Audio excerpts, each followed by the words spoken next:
Assalamualaikum warahmatullahi wabarakatuh guys. Kembali lagi dengan aku Rizky Ramadhani di channel YouTube Riz Entertainment. Terima kasih banyak ya guys kalian telah menonton video ini, dan yang suka sejarah wajib banget guys, kita hari ini akan membahas biografi lagi guys.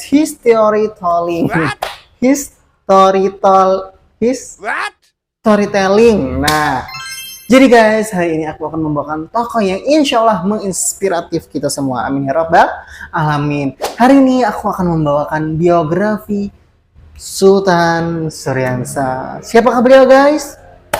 Beliau adalah sosok raja atau kesultan Banjar pada masa Kesultanan Banjar Islam ya guys. Jadi paham ya sampai sini ya guys, bahwa dulu itu Kesultanan Banjar itu belum masuk Islam atau belum mengenal Islam guys, sistemnya belum Islam. Namun setelah Sultan Suryansa ini, maka beliau yang menjadikan sistem Islam itu sebagai sistem dari kerajaan Banjar guys.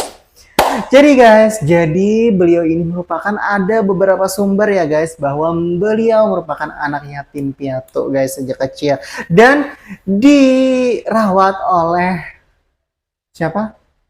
Kakeknya, yakni Pangeran Soekarama, yang merupakan seorang raja juga guys dari kerajaan Banjar. Dan Sultan Suryansa ini memiliki sifat yang baik hati dan suka belajar ya guys. Namun guys, saat di lingkungan istana kan dia hidup ya, jadi ada konflik internal guys, berebut kekuasaan pada saat itu. Dan jadi nih Pangeran Suryansa ini, maka beliau lari guys dari lingkungan istana tadi guys, dan beliau hidup secara lontang-lantung guys, dan hidup nomaden guys, berpindah-pindah, baju pun lusuh guys. Dan namun guys, fisik beliau tetap mendukung, akhlak beliau tetap mendukung sebagai seorang bangsawan guys, atau orang keraton ya guys. Nah, sehingga guys dilirik oleh siapa? Patih Masih guys. Patih Masih ini merupakan seorang pedagang kaya guys, pedagang kaya yang memiliki harta yang berlimpah, dan diliriklah oleh Patih Masih tadi dan dijemput oleh Patih Masih guys. Sebenarnya Pangeran Samudra tadi guys, Pangeran Samudra ini jadi nama beliau dulu Pangeran Samudra ya guys, belum Pangeran Suryansa. Kalau Pangeran Suryansa itu nama beliau setelah masuk Islam. Nah, diliriklah oleh Patih Masih guys.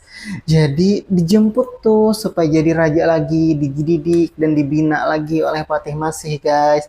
Namun beliau menolak guys. Beliau sebenarnya tidak mengaku sebagai seorang keraton atau seorang keturunan dari bangsawan tadi guys. Nah, namun guys, setelah dibujuk, dirayu, maka beliau mau tuh ikut oleh Patih Masih, dan Patih Masih ini mengangkat seorang Pangeran Samudra tadi sudah menjadi raja beliau guys, dan dibikinkan keraton ya guys dalam beberapa sumber. Nah, karena ada konflik internal kan guys, berebutnya kekuasaan tahta di lingkungan kesultanan, maka Pangeran Soekarama tadi guys mewasiatkan sebenarnya bahwa yang memimpin kerajaan Banjar atau Kesultanan Islam atau kerajaan ini, tapi belum kerajaan Islam ya guys, mohon maaf tadi, adalah Pangeran Samudra.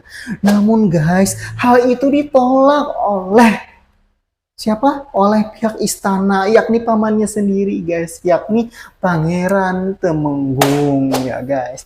Jadi ditolak guys, tidak diterima. Karena kenapa nggak aku nih yang dipilih jadi raja? Kenapa cucu kamu Pangeran Samudra tadi? Nah, itu menimbulkan konflik ya guys, sehingga Patih Masih tadi membina ya guys, membina Pangeran Samudra untuk menjadi pemenang.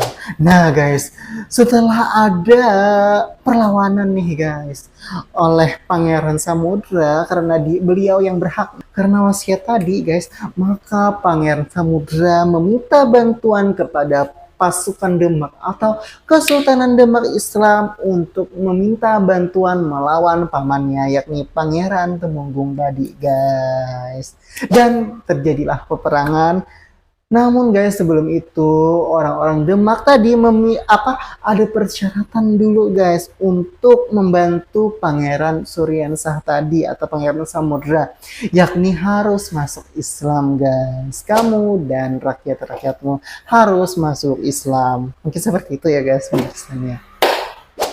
Jadi guys, beliau menerima lah tuh tawaran pangeran atau tawaran dari kerajaan atau Kesultanan Demak tadi untuk masuk Islam dengan meminta bantuan tadi, sehingga dikirimlah pasukan-pasukan dari Demak guys, baik itu pasukan militernya, sehingga antara kolaborasi Pangeran Suryansah dan pasukan Demak ini menang mengalahkan pamannya yakni Pangeran Temenggung tadi guys, sehingga orang-orang Banjar dan sistem politik Kesultanan Banjar ini memeluk Islam guys dan menjadikannya sebagai aturan negara guys. Jadi itu ya guys. Dan keislaman beliau juga dibimbing oleh Khatib Dayan guys. Dan sebenarnya guys, di tanah Banjar atau di Kesultanan Banjar ini sudah tersebar guys Islam melalui perdagangan, baik itu perdagangan dari Sunan Gresik atau Sunan Bonang. Namun guys, hal itu tidak membuat Islam menyebar luas, sehingga dengan adanya manuver politik dari Demak tadi guys, maka Islam menjadi batang tubuh atau sistem politik dari Kesultanan Banjar guys, sehingga sampai saat hari ini orang-orang Banjar banyak yang memeluk Islam guys, yang menjadikan sebagai apa ya guys, kesukuan orang Banjar itu bahwa orang Banjar adalah orang-orang Islam. Mungkin sekian ya guys cerita dari aku Riz Entertainment, semoga menginspirasi dari kisah Sultan Suryansah bahwa Islam itu dapat dijadikan sebagai manuver politik ya guys, sebagai pengatur kekuasaan. Hingga saat ini Islam masih dijunjung tinggi nilai-nilainya oleh orang-orang Banjar, insya Allah, amin ya rabbal alamin. Sekian dari aku Rizky Ramadhani, wassalamualaikum warahmatullahi wabarakatuh.